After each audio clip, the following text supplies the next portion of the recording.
Cockroach आंदोलन जंतर मंतरवर पूर्णतः अपयशी ठरलं अशा स्वरूपाचे चित्र तयार होत आहे. साहजिक आहे, जितक्या लोकांनी जमणं अपेक्षित होतं तितकी लोक काही इथं जमलेली दिसत नाहीत. 500 जणांना पोलिसांनी परवानगी दिली आहे. त्यापेक्षा जास्तची लोक आहेत, 1000-1200 लोक या मैदानावर असल्याचं पाहायला मिळत आहे.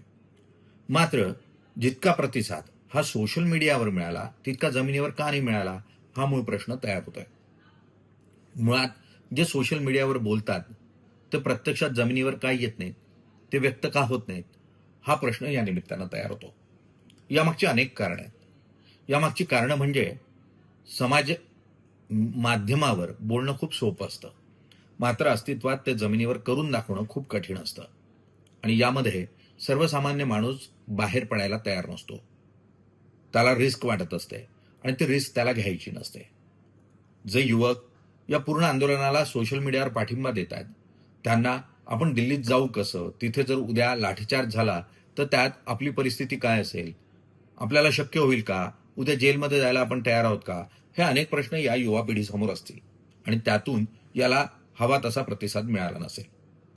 हे जरी सगळं मान्य असलं तरी अभिजित दिपके यांच्या निमित्तानं नीट पेपर लीक असो किंवा वेगवेगळ्या परीक्षांमधले जे पेपर लीक झालेत त्या संदर्भात एक आवाज समोर येण्याचा प्रयत्न झाला, त्यानिमित्तानं एक चित्र तरी तयार झालं, हे मान्य करायला हवं. अन्यथा काही झालं तरी आम्हाला काहीच फरक पडत नाही अशा मानसिकतेनं जो वावर जनसामान्यांचा होता त्याला कुठेतरी छेद देण्याचा प्रयत्न झाला आणि तोही सर्वसामान्यातून झाला.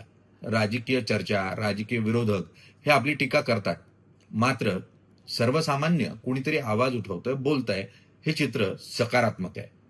आणि त्यामुळे आज जरी पूर्णतः हे आंदोलन यशस्वी होत नाही असं चित्र तयार होत असलं तरी पहिलं पाऊल तरी त्यानिमित्ताने टाकलं गेलं आणि सर्वसामान्यांचा आवाज जो लोकशाहीमध्ये अत्यंत गरजेचा आहे तो जर समोर येत असेल तर त्याचं स्वागत करायला काही हरकत नाही. सध्याचं वातावरण ज्या स्वरूपात राष्ट्रीय माध्यमं या पूर्ण प्रक्रियेला किंवा या आंदोलनाला कुठेच जागा देऊ पाहत नाहीयेत, त्यामध्ये समाज माध्यमामध्ये थोडंफार तरी जागा या पूर्ण आंदोलनाला मिळतीये, मात्र सर्वसामान्य रस्त्यावर काही उतरत नाही हे आता स्पष्ट झालेलं आहे. यातून एक जे मला वाटतं की भारतीय समाज हा क्रांतिप्रिय नसून तो उत्क्रांतिप्रिय आहे. त्याला आहे त्या परिस्थितीनुसार स्वतःला पुढे घेऊन जाणं जास्त आवडतं.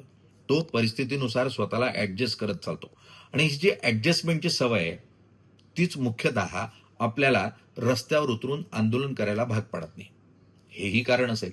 त्यामुळे ठीक आहे, कसा प्रतिसाद मिळतो, जी मूळ मागणी आहे ती पूर्ण होते का, धर्मेंद्र प्रधान राजीनामा देतात का, याकडे आपलं सगळ्यांचं लक्ष असेल. या आंदोलनात खरोखर काही परिणाम दिसेल का, याकडे लक्ष असेल. आज ब्लॅक अँड व्हाईटमध्ये इतकंच. उद्या पुन्हा भेटू नव्या विषयासह. धन्यवाद.